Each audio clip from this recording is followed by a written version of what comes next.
Job లేక ఇబ్బంది పడుతున్నారా? అయితే మెడికల్ కోడింగ్ మీకు మంచి ఆప్షన్. వెంటనే కాల్ చేసి కోర్సులో జాయిన్ అవ్వండి.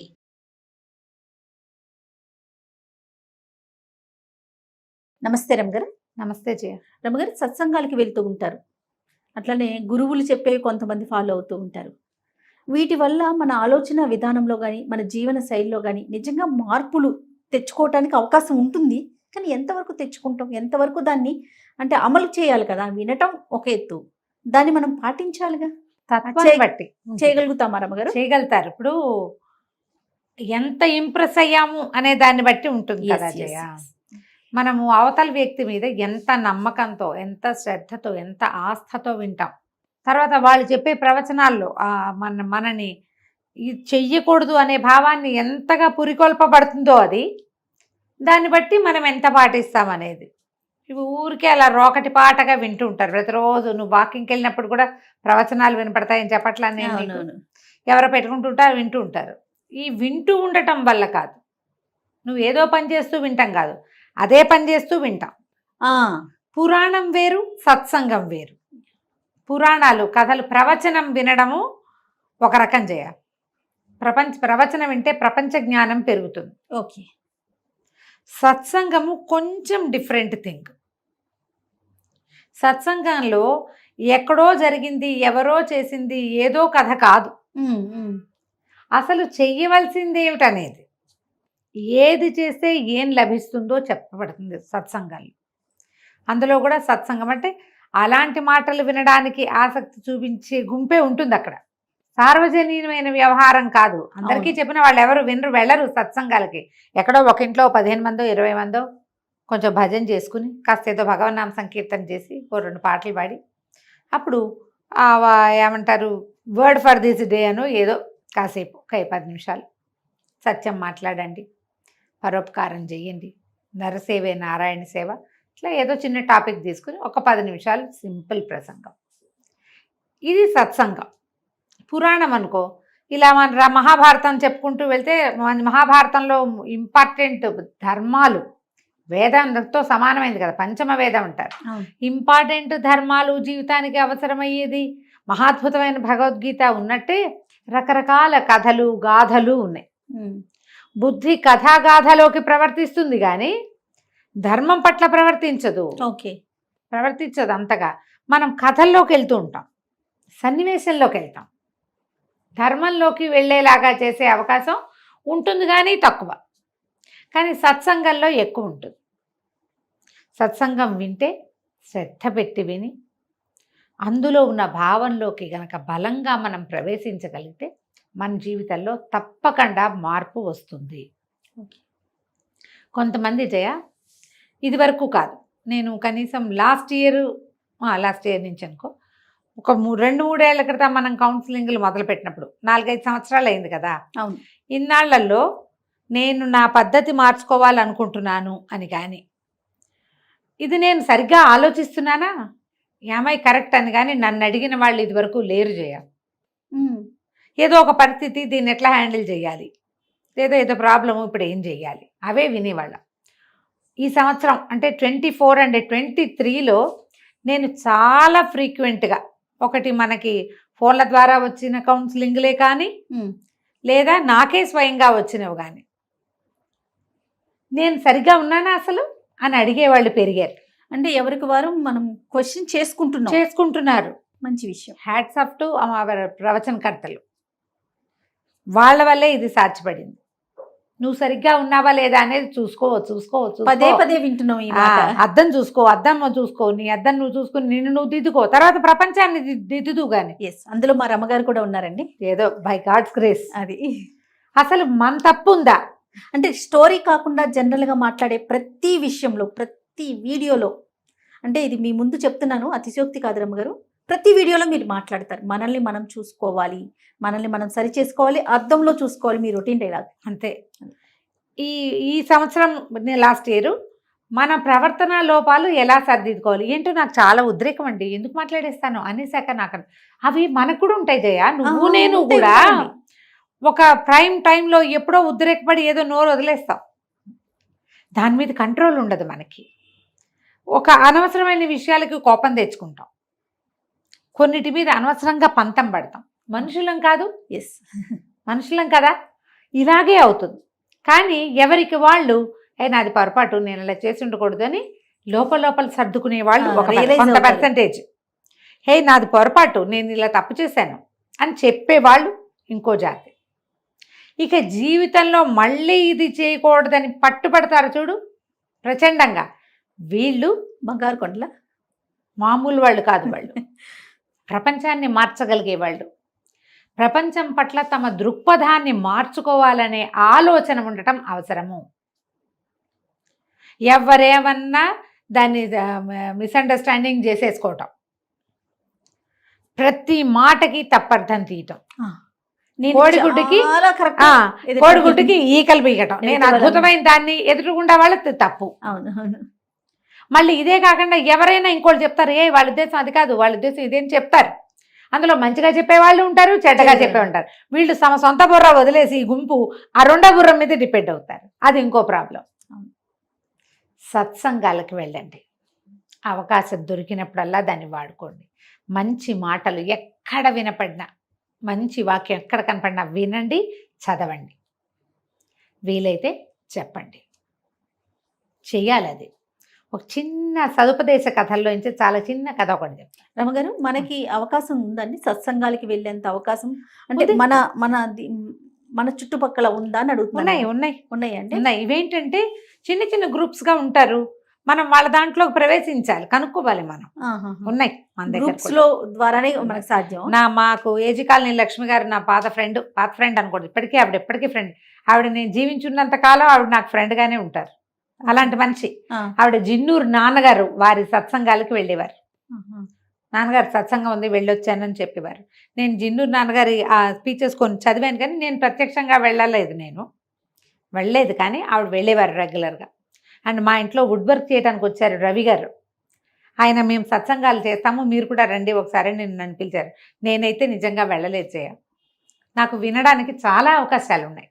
అంతే కదా, నేను ఎక్కువ వింటాను, చాలా చదువుకుంటా. సొంతంగా చదివేది ఎక్కువ ఉంది కదా, అందుకని నేను ప్రత్యేకంగా వెళ్ళలేదు, కానీ తెలుసు నాకు.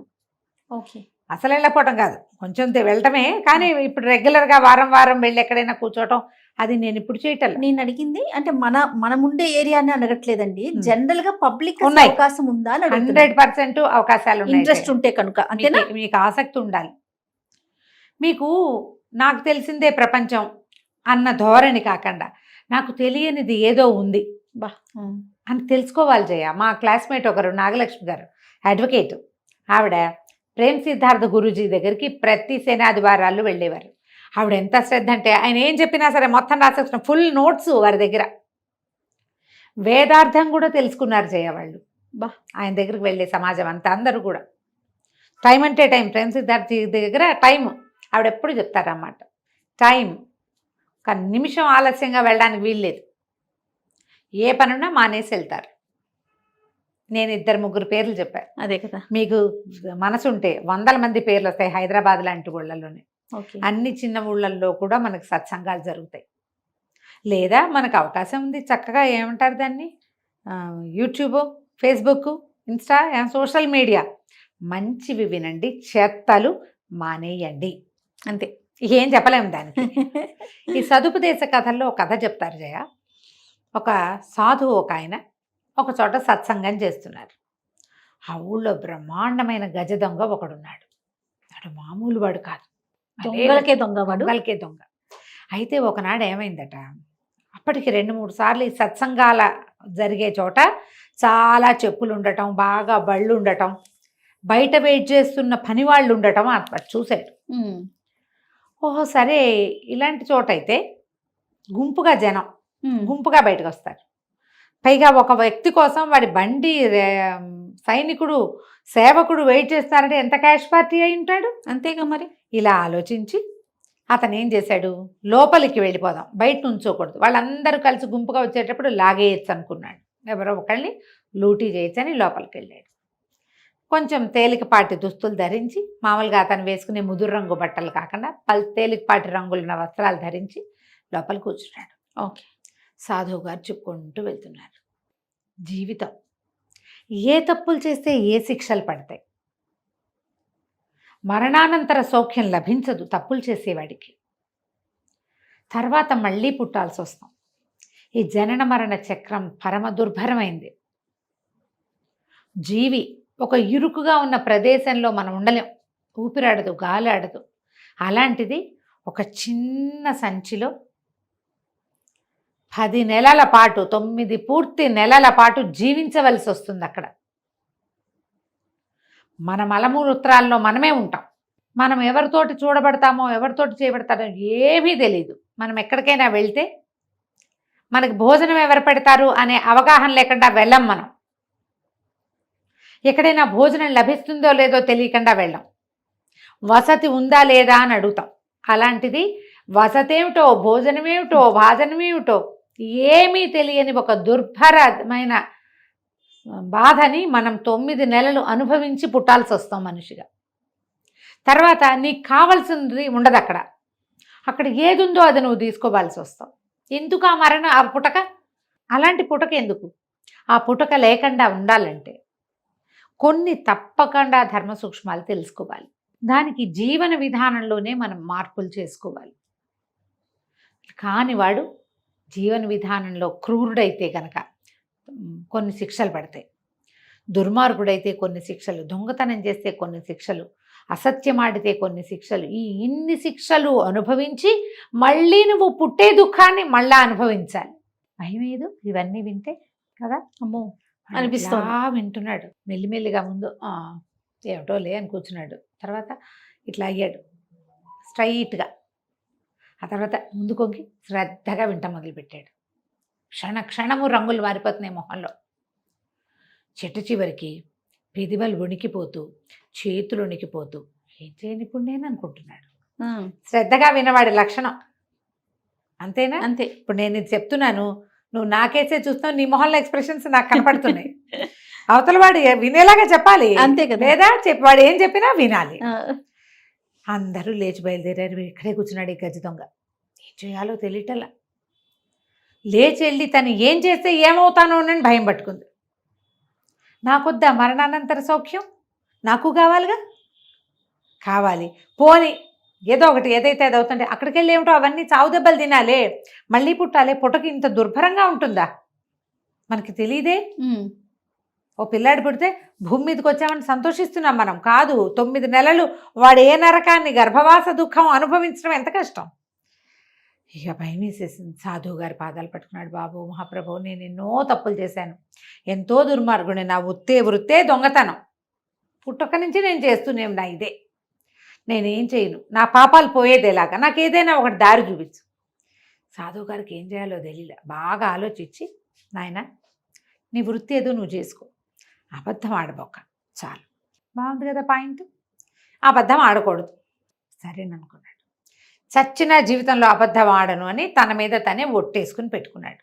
సత్యసంధుడు బయటకు వచ్చాడు. అందరు వెళ్ళిపోయారు. జనం ఎవరు లేరు. ఏదో లూటీ చేద్దామని వచ్చాడు, ఎవరు లేరు. ఇప్పుడు ఏం చేయాలి? ఇంట్లో ఏమి తిండికించలేవు. ఇవాళ తప్పకుండా ఒక దొంగతనం చేయాలి. సరే చేద్దామనుకుని రాజుగారి భవనం దగ్గరికి వెళ్ళాడు. ఇది తెల్లవారుజామున 3:45 అలా అయింది. ఆ టైంకి చక్క సైనికులు మారతారు. 3:30 అవ్వగానే షిఫ్ట్లు 3 గంటల దాకా ఒకడు ఉంటాడు. 3 దాకా నిద్రపోయిన వాడు ఒకడు వస్తాడు. 3:15కి ఒకడు వచ్చాడు. మంచి యాక్టివ్గా ఉన్నాడు. మీ దగ్గరికి వెళ్ళాడు. దగ్గరికి వెళ్ళేసరికి లోపలికి వెళ్ళబోతున్నాడు. ఆ సైనికుడు, బాబు ఎవరు మీరు అన్నాడు. నేను గజ దొంగని అని చెప్పాడు. నిజం చెప్పాలిగా. వీడు తెల్లబోయి గజ దొంగ ఎవడు, గజ దొంగ అని చెప్తాడు. కంగారు పడి, ఈయనేదో పెద్ద అధికారి అయి ఉంటాడు, నేను అడిగేసరికి ఆయన ఒళ్ళు మండి ఇలా చెప్పాడు, అందుకని వెళ్ళండి బాబు మీరు బలివారు అన్నాడు.